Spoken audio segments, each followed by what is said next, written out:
Good morning, Jackednnerdy fans, and welcome to my non-spoiler review of Creed 3. Before we get that review underway though, as always, if you haven't done so already, make sure you hit that subscribe button, that way you guys never miss out on a video. If you do enjoy our content, please make sure you give these videos a thumbs up.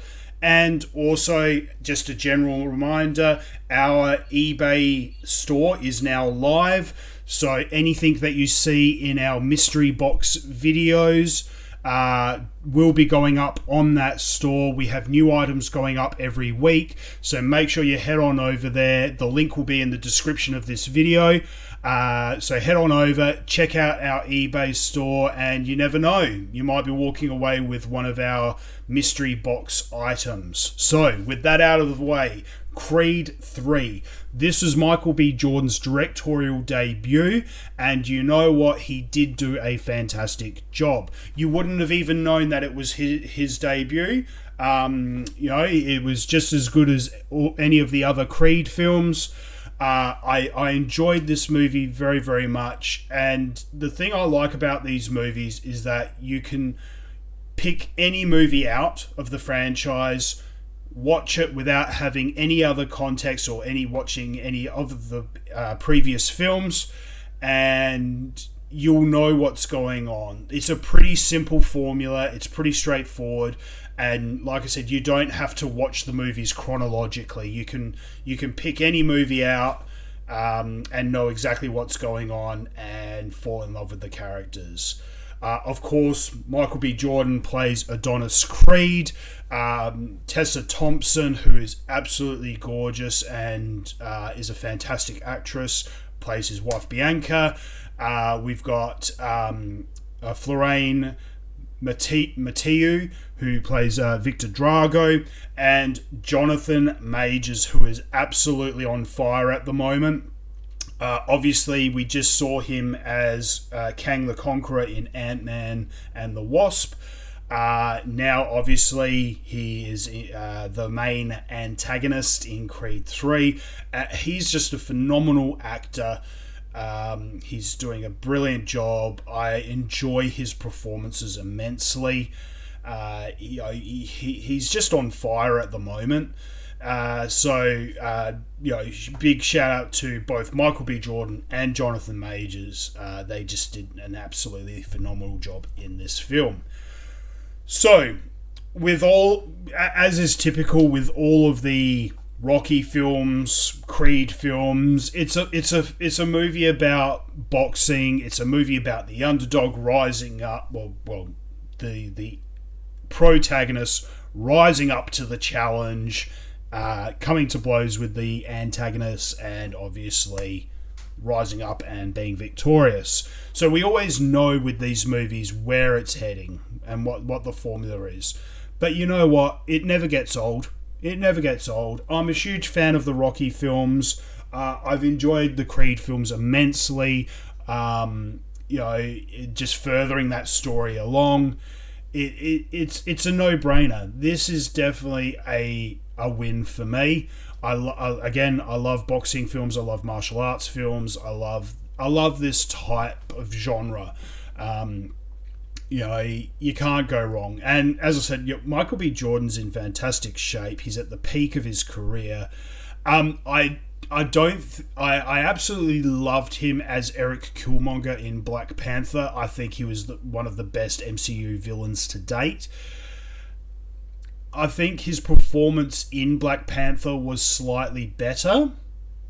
If I'm honest, his performance in Black Panther was slightly better than in this. But that being said, I put a lot of it down to the fact that his attention was split. He was both acting and directing in this film, so I don't think he could devote as much of his attention to the acting.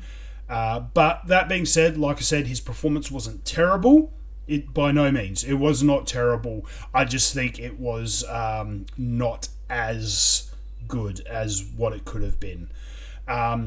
Again, Jonathan Majors, his range is just incredible. 1 minute you absolutely love him. He's very sympathetic.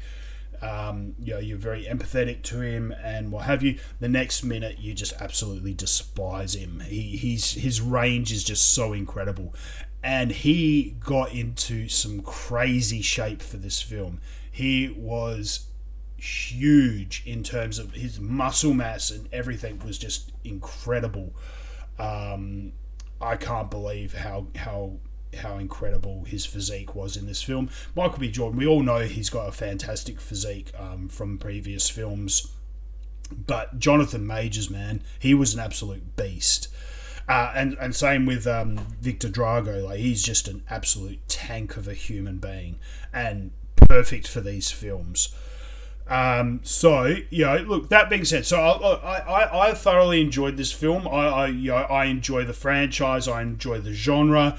It isn't for everyone. Not everyone's into these types of films, but I do know a lot of people are. At the moment, this movie has a score of 7.4 out of 10 on IMDb, and it has a 87% on Rotten Tomatoes, which I think is an absolutely fantastic score. I would agree with them. I wouldn't disagree with those scores. I think it's quite fair. That range, let's just say 74% to 87%. I absolutely agree. The film definitely fits within that range. As I said, it's not. It's by no means a horrible film. One thing I did notice, because the promotional material, so the trailers and things, there was lots and lots of shots in the trailers and the promo material that weren't in the final cut of the film, which kind of left me put out a little bit. I remember I was watching the final fight, and I was sitting there thinking, is this the final fight, or is there another fight to come? Because, like I said, there were a whole heap of scenes in the trailer that I hadn't seen yet in the film, and I'm like, is there more to come or not? So it was very interesting. Like, I thought that I felt like there could have been a bit more.